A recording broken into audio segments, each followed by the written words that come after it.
রেজিনের tray. এখানে রেজিনটাকে ভালো করে গুলিয়ে নিয়ে আস্তে আস্তে করে ঢালতে হবে, কখনোই দ্রুত গতিতে ঢালা যাবে না, যাতে করে বাবলস না হয় সেদিকে খেয়াল রাখতে হবে। 2:1 রেজিন দিয়ে খুব ভালো ট্রে হয়ে যায়। যদি আপনারা স্বচ্ছ কোনো প্রোডাক্ট তৈরি করেন তাহলে অবশ্যই সেখানে 3:1 রেজিন নিতে হবে।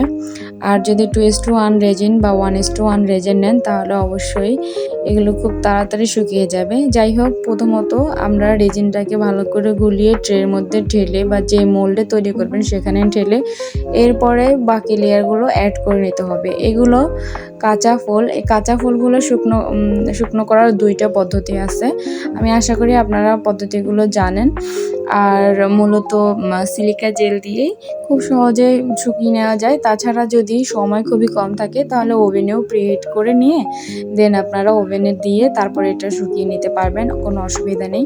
আর যদি আপনারা এখানে প্লাস্টিকের যে ফুলগুলো কিনতে পাওয়া যায় সেগুলো ইউজ করেন তাতেও হবে। যাই হোক, এরপরে আমরা এখানে ফুলগুলো ইউজ করার পরে আরও লেয়ারিং করব।